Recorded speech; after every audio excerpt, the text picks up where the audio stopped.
Gloire au Seigneur Jésus-Christ. Nous bénissons le Seigneur pour cette nouvelle session avec notre bien-aimé, le coordonnateur Mardochée Petilan. C'est un plaisir pour nous de le revoir encore parmi nous pour cette session d'atelier d'aiguisement où nous sommes là pour transformer, aiguiser et impacter.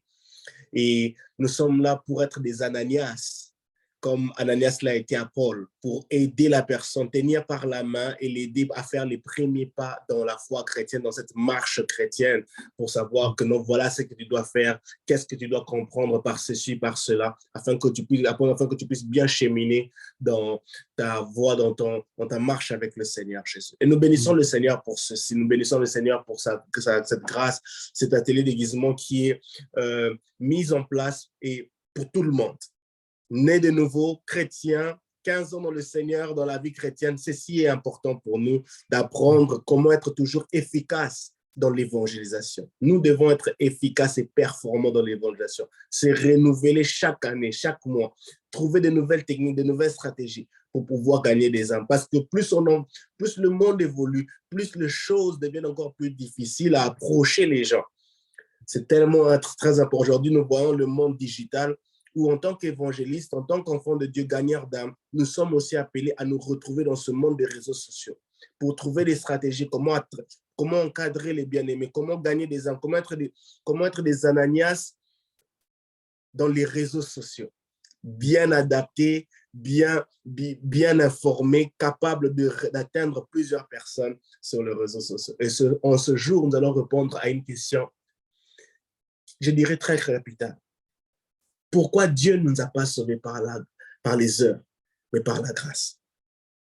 Ceci est très, très important.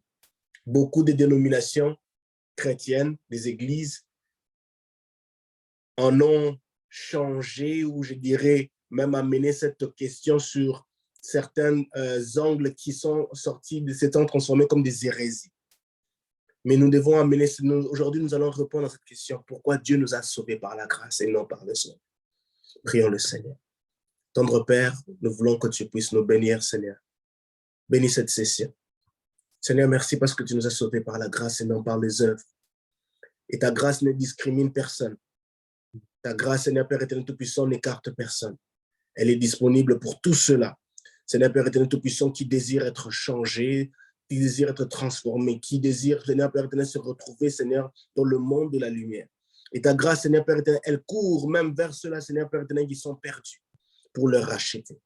Bénis ton serviteur qui va nous parler, Seigneur, en ce moment, Seigneur, durant cette session. Au nom de Jésus. Amen. Gloire au Seigneur Jésus. Alors, nous allons laisser la parole au coordinateur, le frère Mardochée Petilan, qui va nous parler encore en ce jour, en cette session. Que Dieu vous bénisse abondamment. Merci beaucoup.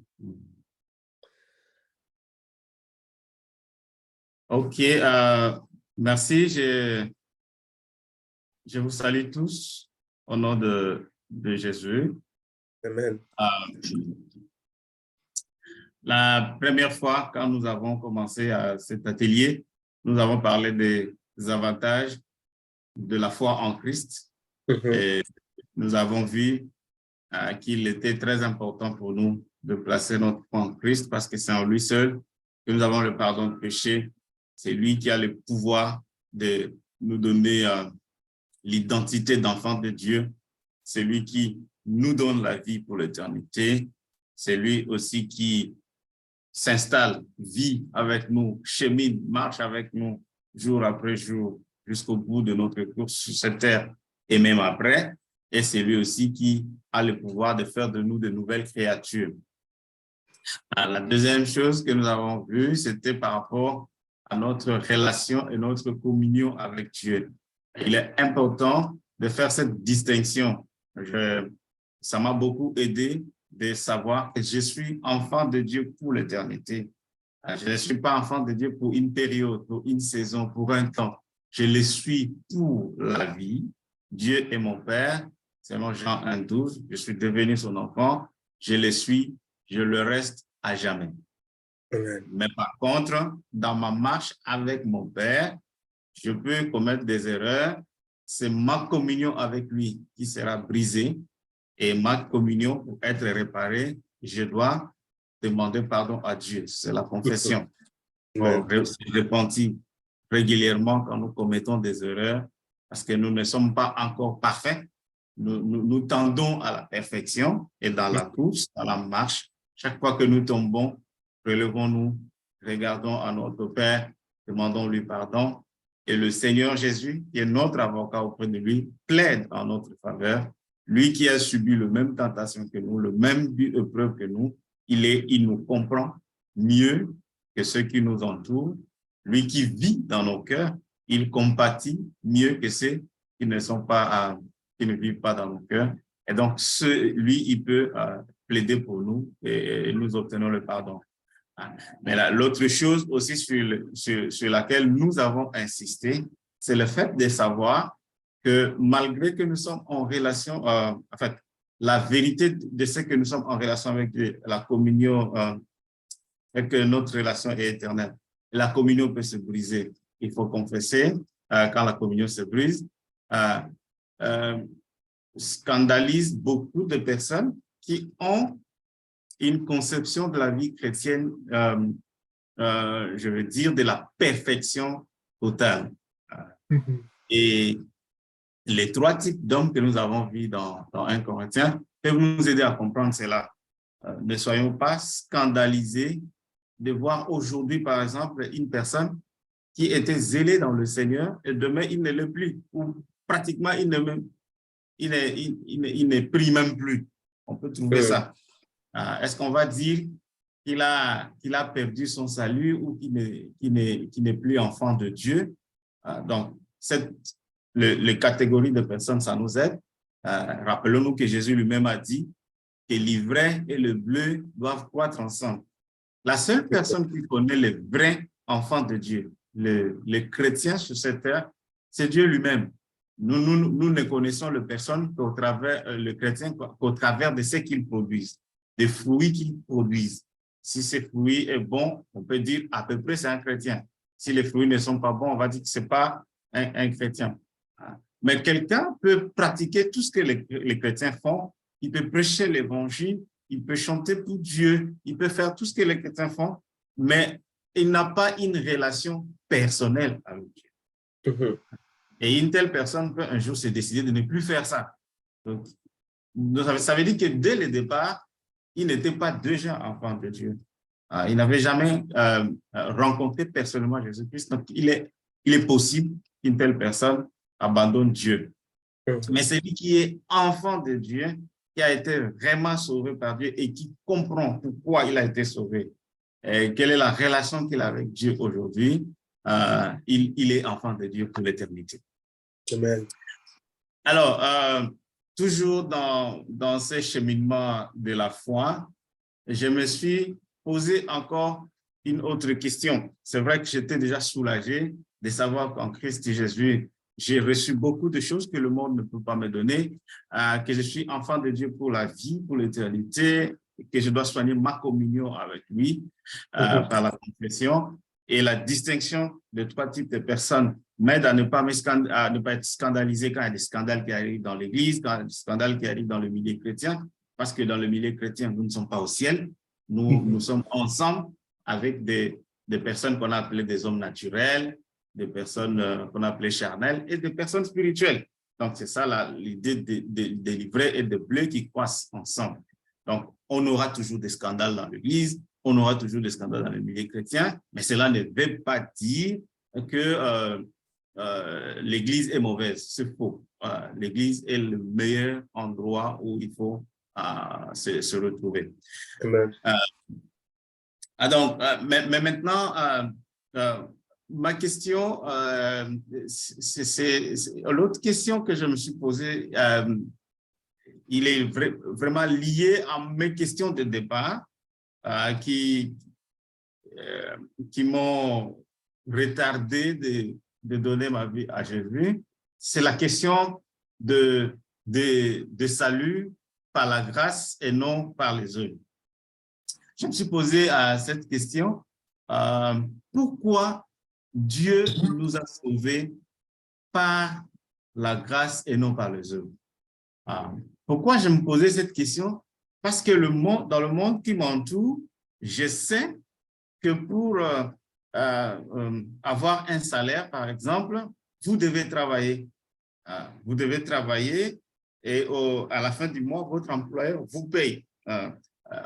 Et ceux qui vont à l'école, pour réussir en classe, il faut travailler, il faut étudier, il faut bouquiner. Et quand tu as bien travaillé, c'est à ce moment-là que tu peux avoir la distinction ou tu peux avoir de bonnes notes à l'école. Donc, la vie telle que nous la connaissons dès le départ, depuis que je suis né et jusqu'à ce que je grandissais, c'est la loi des efforts. On fait quelque chose, on fournit un effort et puis en retour, on a une récompense. Et donc, pour moi, il était aussi clair que pour être sauvé, je devais par mes œuvres prouver mon amour à Dieu et en retour, Dieu, pour me payer, devait me sauver. Mais là, je viens de découvrir que ce n'est pas par les œuvres que Dieu m'a sauvé, mais il m'a sauvé par la grâce. Et cette même question, c'est la question que Paul va rencontrer de la part de ses adversaires, de ceux qui ne veulent pas que l'évangile soit prêché, répandu dans le monde, parce qu'ils vont lui opposer la même chose. Ils vont dire, mais il ne met pas l'accent sur la loi de Moïse, mais il met l'accent sur la grâce. Mais l'impression que ça donne, c'est quoi? C'est que si on dit aux gens que vous êtes sauvés par la grâce, vous n'êtes pas sauvés par les œuvres, c'est comme si on disait aux gens, menez votre vie comme vous voulez, faites ce que vous voulez, mais pour autant que vous croyez que Jésus est votre sauveur, vous êtes sauvés. Et il y a même des religions qui sont nées comme ça, où on dit aux gens que vous êtes déjà sauvés, vous pouvez faire tout ce que vous voulez, vous pouvez vivre comme vous voulez, vous pouvez vivre dans le désordre, mais vous êtes déjà sauvés. Et c'était ça aussi ma crainte de douter à ces messages qui dit que nous sommes sauvés par la grâce et non par les œuvres. Les saluts, c'est pratiquement 100% grâce de Dieu et 0% œuvre. C'est-à-dire que l'homme n'a rien fait. Je n'ai rien fait pour être sauvé en dehors de la foi que j'ai placée en Christ comme mon sauveur et Seigneur personnel. Et donc, dans Romains, chapitre 5, à partir du verset 18, Paul qui a rencontré ces problèmes et est en train de répondre. Il dit ainsi donc, comme par une seule offense, la condamnation a atteint tous les hommes, de même par un seul acte de justice, la justification qui a donné la vie s'étend à tous les hommes. Car, comme par la désobéissance d'un seul homme, beaucoup ont été rendus pécheurs, de même par l'obéissance d'un seul homme, beaucoup seront rendus justes. Or, la loi est intervenue pour que l'offense abondât. Mais là où le péché a abondé, la grâce a surabondé. Afin que, comme le péché a régné par la mort, ainsi la grâce régna par la justice pour la vie éternelle par Jésus-Christ, notre Seigneur. Et au chapitre 6, je vais lire le 3 premiers versets. Que dirons-nous donc? Demeurerions-nous dans le péché afin que la grâce abonde? C'est la question que les gens se posent, que je me suis posée. Est-ce que parce que je suis sauvé par la grâce, je dois demeurer dans le péché pour autant que Christ m'a déjà sauvé? Paul répond, il dit, loin de là. Nous qui sommes morts au péché, comment vivrions-nous encore dans le péché? Ignorez-vous que nous tous qui avons été baptisés en Jésus-Christ, c'est en sa mort que nous avons été baptisés. Et le texte continue. Donc, le fait d'être sauvé par la grâce ne nous donne pas le fait vert de vivre dans le péché, de continuer à vivre dans le péché. Ce serait même très contradictoire par rapport à ce que nous nous sommes dit dans la première partie de mon témoignage. rappelez-vous que l'un des bénéfices importants que nous avons reçus de la part de Dieu, quand nous donnons notre vie à Jésus-Christ, il pardonne tous nos péchés. Et j'ai souligné que la raison fondamentale pour laquelle tout homme a besoin de Christ, c'est pour obtenir le pardon de ses péchés. Et la loi est là comme pour nous convaincre que tous nous sommes pécheurs. Parce que quand nous regardons à la loi, nous sommes comme dans un miroir et nous réalisons que nous ne sommes pas du tout à la hauteur. Non, nous sommes pécheurs. Jacques dit même, quand tu obéis aux 9 commandements, si ce n'est que pour prendre le 10 commandements, et que tu désobéis à un seul commandement, les 9 autres tombent. Donc, la loi est là pour nous montrer réellement que nous sommes pécheurs et que nous avons besoin de celui qui pardonne le péché, Christ. Maintenant, comment moi qui étais sauvé par le péché, par Jésus-Christ de péché, je dois encore continuer à vivre dans le péché? C'est absurde. C'est comme quelqu'un qui était dans une maison incendiée et les sapeurs-pompiers l'ont sauvé de la maison et lui, il prend encore la décision d'y retourner pour chercher je ne sais quoi. Peu importe la richesse qui est cachée dans la maison, mais il ne peut pas y retourner parce que c'est la mort qui va l'attendre là. Et donc, Dieu ne nous a pas sauvés par la grâce pour continuer à vivre dans le péché. Loin de là. Loin de là. Paul dit loin de là. En réalité, quand Dieu nous sauve, nous sommes morts au péché. La deuxième chose, c'est dans Éphésiens chapitre 2, verset 8 jusqu'à 10. C'est un beau texte que j'aime beaucoup. Car c'est par la grâce que vous êtes sauvés par le moyen de la foi. Et cela ne vient pas de vous, c'est le don de Dieu. Verset 9, ce n'est point par les œuvres afin que personne ne se glorie. Verset 10, car nous sommes son ouvrage, ayant été créés en Jésus-Christ pour de bonnes œuvres que Dieu a préparées d'avance afin que nous le pratiquions. La grâce de Dieu est un don. C'est un don que Dieu a fait à l'humanité. Et cela prouve combien Dieu aime l'humanité. Car Dieu tant aimait le monde. Il a fait ce don du salut par la grâce. Parce qu'en réalité, si c'était par les œuvres, alors personne ne pouvait être sauvé. Le salut aurait été impossible pour l'humanité. Mais Dieu l'a prévu gratuitement. Il a fait, c'était encore un don à l'humanité. Mais au verset 9, il nous donne une raison.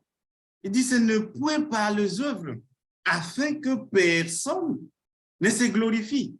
Et quand j'y pensais dans mes premiers pas, dans la marche avec Christ, je me disais, mais Dieu est tellement intelligent. Il a choisi de nous sauver gratuitement par la grâce pour que le jour où nous nous retrouverons devant lui au ciel, que nous fermions nos bouches et que nous nous jetons à ses pieds pour l'adorer. Parce que nous allons réaliser réellement que nous n'avons pas mérité d'être là.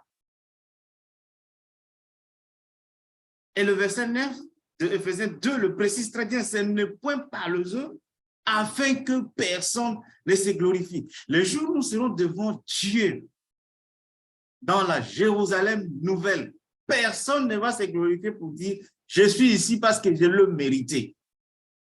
Personne. Personne ne dira « je suis ici parce que j'ai fait telle chose, j'ai chassé des démons, j'ai fait ceci, j'ai fait cela, j'ai donné ce ». Personne ne dira. On ne l'a pas mérité. Afin que personne se glorifie, mais afin qu'on reconnaisse que Dieu nous a réellement tant aimés. Donc, ça, c'est une raison pour laquelle Dieu nous a sauvés par la grâce. Et parfois, je m'amuse comme ça à me dire, bon, peut-être parce que il y a eu déjà rébellion avant, lorsque le diable voulait s'attirer la gloire qui ne revient qu'à Dieu pour faire sa gloire.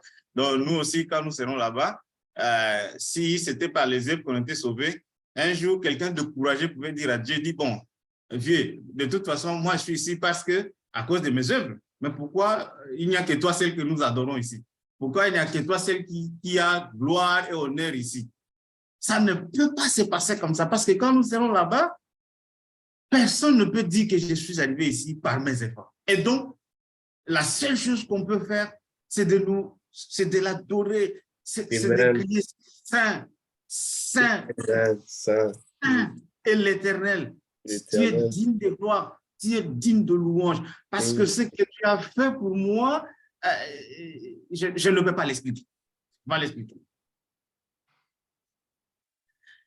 Et autre chose pour laquelle Dieu nous a sauvés par la grâce, c'est dans Tite 2, 11 à 15, que je vais lire avec Ephésiens 2, 10, que je n'ai pas exploité tout à l'heure.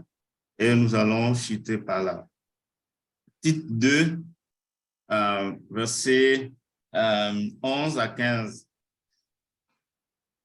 Car la grâce de Dieu, source de salut pour tous les hommes. Ce n'est pas les œuvres qui sont source de salut. C'est la grâce de Dieu qui est source de salut pour tous les hommes, sans exception, a été manifestée. Elle nous enseigne à renoncer à l'impiété. Voici ce que la grâce de Dieu nous enseigne. Elle nous enseigne à renoncer à l'impiété et aux convoitises mondaines et à vivre dans le siècle présent selon la sagesse, la justice et la piété. Voici ce que le salut par la grâce nous enseigne. Il ne nous enseigne pas de vivre dans le péché, mais il nous enseigne plutôt à vivre dans le siècle présent selon la sagesse, la justice et la piété, en attendant la bienheureuse espérance et la manifestation de la gloire du grand Dieu et de notre Sauveur Jésus-Christ, qui s'est donné lui-même pour nous, afin de nous racheter de toute iniquité et de se faire un peuple qui lui appartienne, purifié par lui et zélé pour les bonnes œuvres. Je souligne, et zélé pour les bonnes œuvres. Dieu nous a sauvés par la grâce pour que nous soyons zélés pour les bonnes œuvres. Exactement comme dans Éphésiens 2, 10. Éphésiens 2, 10. Nous l'avons lu tout à l'heure, je vais relire ça. Parce que ça se lit. Éphésiens 2, 10, verset 10. Car nous sommes son ouvrage, ayant été créés en Jésus-Christ pour de bonnes œuvres que Dieu a préparées d'avance afin que nous le pratiquions. Donc, le salut par la grâce nous enseigne à être zélés pour le bonnes œuvres.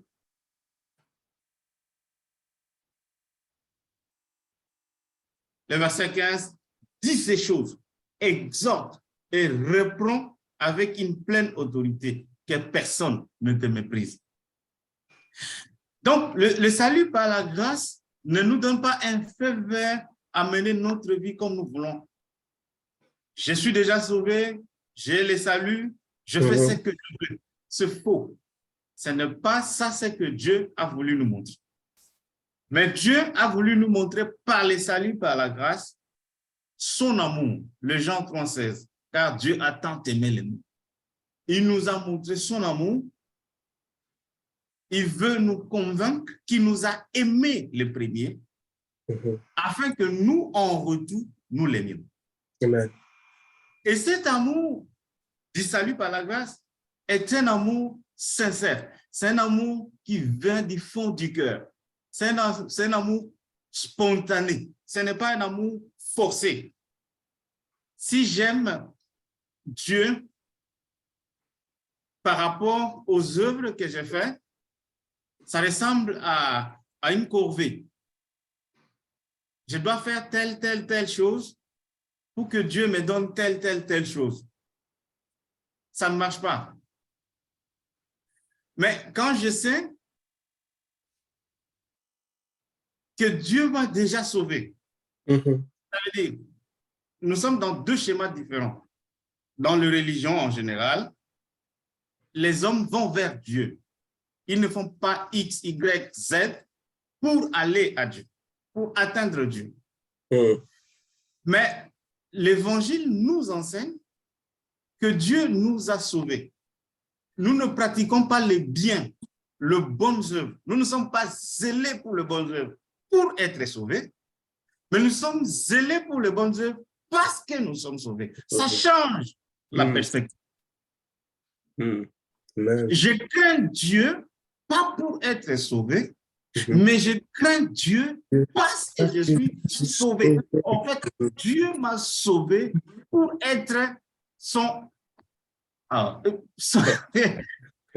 Dieu m'a sauvé pour le bon Dieu. C'est qui est la nature de l'enfant de Dieu, de la personne sauvée, c'est la pratique de bonnes œuvres. Mais il ne pratique pas les bonnes œuvres pour le salut. Il pratique les bonnes œuvres parce qu'il est sauvé. Et quand vous pratiquez les bonnes œuvres parce que vous êtes sauvé, ça ne pèse plus. C'est le joug léger du Seigneur. C'est avec plaisir que vous allez le faire. C'est avec plaisir que j'ai accepté, par exemple, à l'université, de ne pas corrompre. Même si parfois je devais échouer. Mais c'est avec plaisir parce que je suis une lampe placée sur une table. Dieu m'a sauvé pour ça. Et tous les amis dans l'auditoire doivent savoir que celui-là, c'est un enfant de Dieu, il ne triche pas. C'est avec plaisir que je peux regarder toutes les femmes, toutes les filles autour de moi et sans leur dire « je t'aime ». Parce que je suis marié, je suis fidèle à une et une seule femme. C'est ce que Dieu me demande de faire. Et c'est avec plaisir que je le fais. Et ce qui est plus beau dans cette démarche, c'est que quand nous pratiquons les bonnes œuvres, Dieu, c'est vrai, est glorifié, mais c'est nous-mêmes qui sommes bénéficiaires de cela. That's right. C'est pour notre propre bien que Dieu veut que nous pratiquions, nous soyons zélés pour les bonnes œuvres. On peut prendre tous les exemples qu'on veut de mauvaises œuvres. Combien de personnes n'ont pas de sommeil? Combien de personnes n'ont pas de paix dans leur cœur? Parce que ce qu'ils font est contraire à la lumière. La Bible dit que ce qu'ils font dans le secret, ils en auront honte si on met ça sur la place publique. That's right. Quand nous sommes zélés pour les bonnes œuvres, nous avons une conscience tranquille. Nous avons la paix. Nous avons la joie dans notre cœur. Et Dieu, il est glorifié. Gloire au Seigneur Jésus. Vous ferez la même chose à l'endroit de quelqu'un qui vous aime sans condition. Que ce soit dans la famille, que ce soit dans les entourages des amis, c'est lui qui vous aime sans condition. Pas parce que vous êtes beau, pas parce que vous êtes ceci, pas parce que vous êtes cela, mais il vous aime sans raison. Il vous fait beaucoup de largesse. Quand il vous demande quelque chose en retour, vous vous empressez à le faire. Vous vous empressez à le faire parce que vous savez que la personne, il vous aime. Et c'est ce que Dieu a fait pour nous. Il nous a aimés, il l'a prouvé en nous sauvant par la grâce pour qu'en retour, nous l'aimions et que nous soyons zélés pour le bonnes œuvres. Que Dieu vous bénisse. Amen, amen, amen. Merveilleux, merveilleux, merveilleux. J'ai beaucoup aimé cette parole. Nous avons été sauvés pour être zélés pour des bonnes œuvres. Ça, c'est très, très important. Donc, les œuvres viennent après le salut.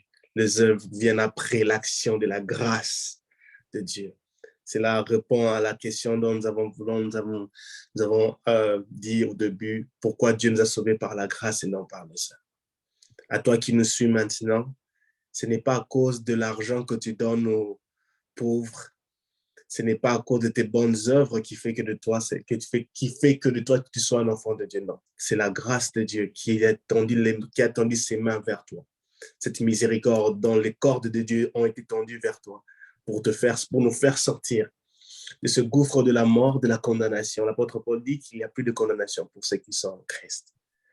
Alors, je m'aurais demandé au coordonnateur, au frère Marthe Chekwetila, de prier pour ceux-là qui sont encore dans cette confusion de choses, où ils ont toujours cru que c'est par les œuvres qu'ils vont aller au ciel. Ils ont toujours cru que c'est par les œuvres que Dieu va se souvenir de. J'ai parlé récemment avec une personne, je disais, jeûner pendant 40 jours ne veut pas dire que incessamment que Dieu va nous bénir. Non. Dieu ne bénit pas parce que nous jeûnons 40 jours. Non, non.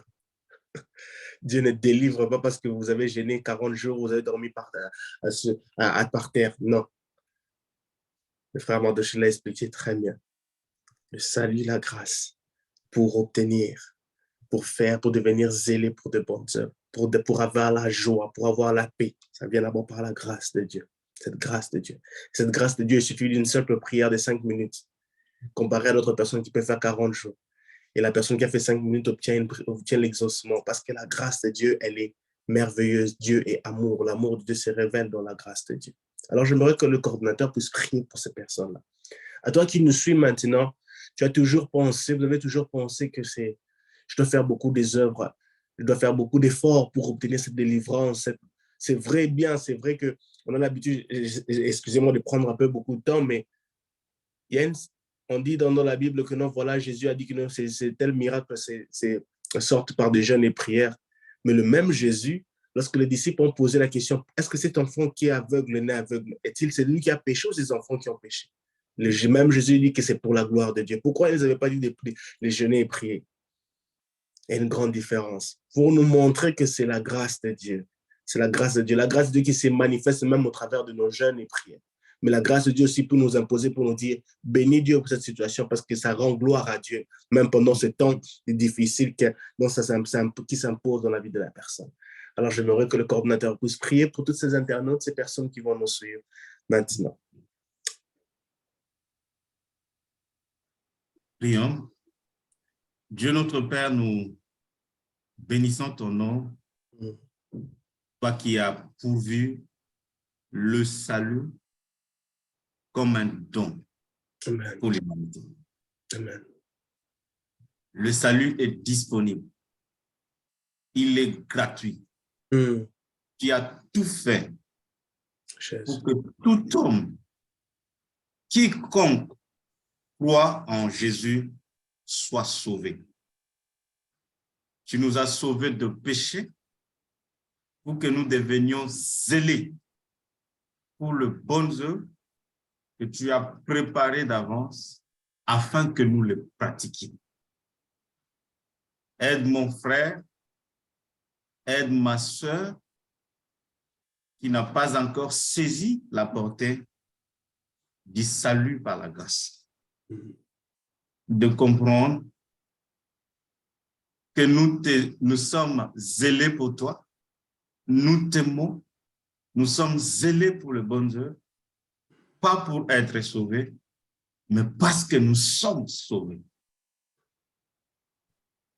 Et que dans ces changements de paradigme, nous puissions découvrir combien tu nous aimes, combien tu nous as aimés et combien tu nous aimeras. Et lorsque nous sommes convaincus que tu nous aimes, nous allons faire tout ce qui est possible pour te connaître davantage. Et quand nous te connaissons, nous t'aimons, nous pouvons te servir avec joie. C'est ma prière pour ceux qui nous suivent. Au nom de Jésus. Amen. Amen. En tout cas, gloire au Seigneur Jésus. Que Dieu vous bénisse abondamment, ma famille, sur les réseaux sociaux. qui avez été toujours là pour nous encourager et bénéficier de ces enseignements. Que Dieu vous bénisse et nous vous donnons rendez-vous pour la prochaine session, une prochaine session qui sera encore merveilleuse. Que Dieu vous bénisse abondamment et à la prochaine.